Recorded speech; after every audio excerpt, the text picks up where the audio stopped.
Imagine being in the same position for years and not doing anything about your situation.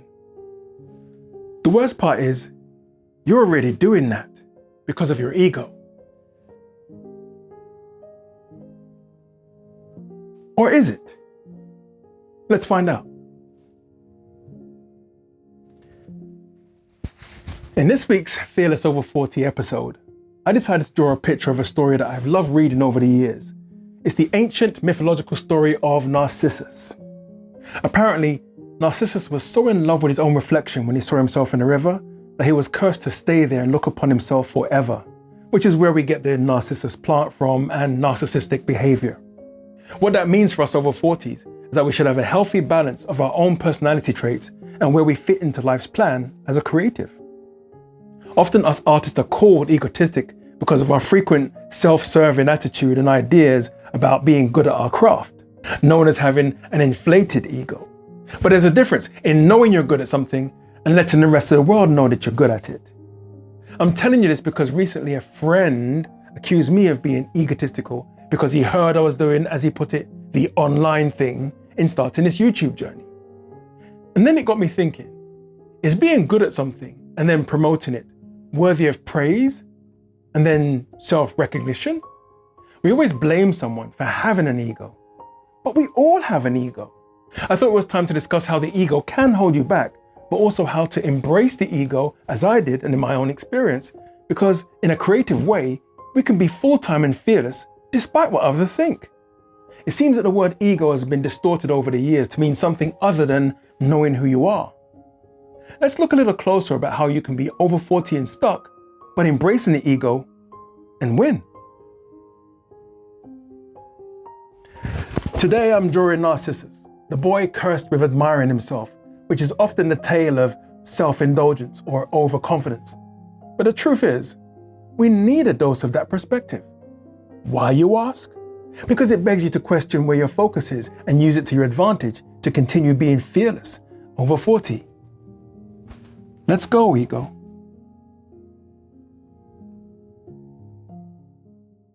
Remember that I told you a friend called me egotistical? Well, I felt bad that he labeled me that.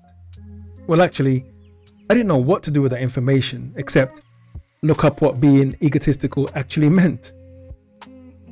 You see, all too often we throw around words without truly understanding the context. And when I looked up the definition of the word egotistical, it simply signifies someone as the self. It just means that I, the self, identified. So calling me an egotistical person, I guess this friend, in inverted commas, didn't realize that he was speaking about someone who is self-aware. The only dangerous territory is when we overindulge in being the self and think we can't advance in our learning curve and project ourselves as more important than anyone else. But in my humble opinion, that's not the ego. That's arrogance. The story of Narcissus has an important overtone of what not to do when we focus too much on one thing. This week's picture is a little outside my comfort zone, but then again, I wanted to push the boundaries a little and draw a different feel to this week's character. Some creatives are afraid of taking that leap of creative faith, but that's the difference between us and them, right?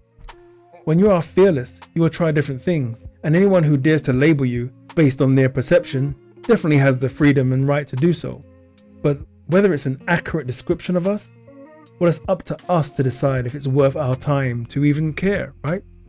For me at least, as a character designer, I try many things, different approaches, techniques, because as the name suggests, we are creatives. Step outside the creative sphere and test what works and leave what doesn't. That's our job. In fact, it's a way of being, it's a way of life. I think just like Narcissus, it's a matter of looking at ourselves, but not for too long, or in admiration, because you are here to do the work. You are the vehicle between the craft and the message. For some reason, you have been chosen to deliver that message so others can feel something. I mean, I'm obsessed with being creative, and I place myself in a position where I can best serve in a powerful way through my talents. That's what doing the work means. First acknowledging your purpose, and then finding the best way to serve. If that's egotistical, then so be it. The only problem here is that others will judge you and mistake your confidence for arrogance or being egotistical. Well, people call us names and like to pigeonhole us. What a surprise. My case is no different to anybody over 40 who decides to take on the role that they were brought to earth for. Not just the role of being creative, but the backlash from people who don't understand the need to create. I mentioned in last week's episode that I didn't choose this creative life, and I'm sticking to that. But I'm so happy that I decided to walk this path because the alternative sucks, right? And who wants to be full of regret? Knowing who you are is part of the journey also. Though you accepting the challenge of using your talents in a powerful way, you will discover more things about you and everything will be tested, especially your patience. I hope you realize and are ready for the next phase of your life. Because when you decide to walk this path, you will most certainly go through things like imposter syndrome and procrastination. It's part of it. It's a rite of passage. But you must maintain balance with these things so you don't end up like our character Narcissus here. Do I have an ego? What? You most certainly do, monkey. We should be grateful that we have an opportunity to pursue our calling. No longer do we need to give up our dreams and stay at a job that doesn't fulfill us. We can take action now and really feel significant. You can avoid your calling altogether and do something else. But will that something else speak to you like your purpose does? That's the question. That's how I felt when I started this YouTube journey. I put it off for years because of fear. And then I decided to listen to the calling because feeding the need was more important. That's why I decided to approach this week's picture differently. I didn't want to do things just one way and have the same outcomes or the same results. And you being over 40, you're going to realize that you have to change lanes so you can look at the bigger picture. When everyone else around me didn't share the vision that I had, I stopped thinking, why are they not being supportive? And I asked myself this question: do I need their support? It's not about them. It's about you and the journey and what you need to do. Okay, I think our character is done for this week. How to not stay stuck over 40, looking at the ego. Narcissus. He is surrounded by the very thing that he will become, the Narcissus plant. And that's the same in life. Your surroundings will speak volumes about who you are. Furnish your world of your desires. So, let go of the ego? I don't think so. I had to cover up his dignity for social media, of course. But to see the full picture, visit my website, www.recoglyphics.com. The link is in the description below.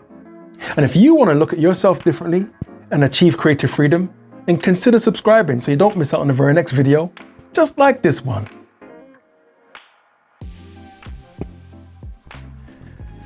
The ego, huh? Now there's a subject.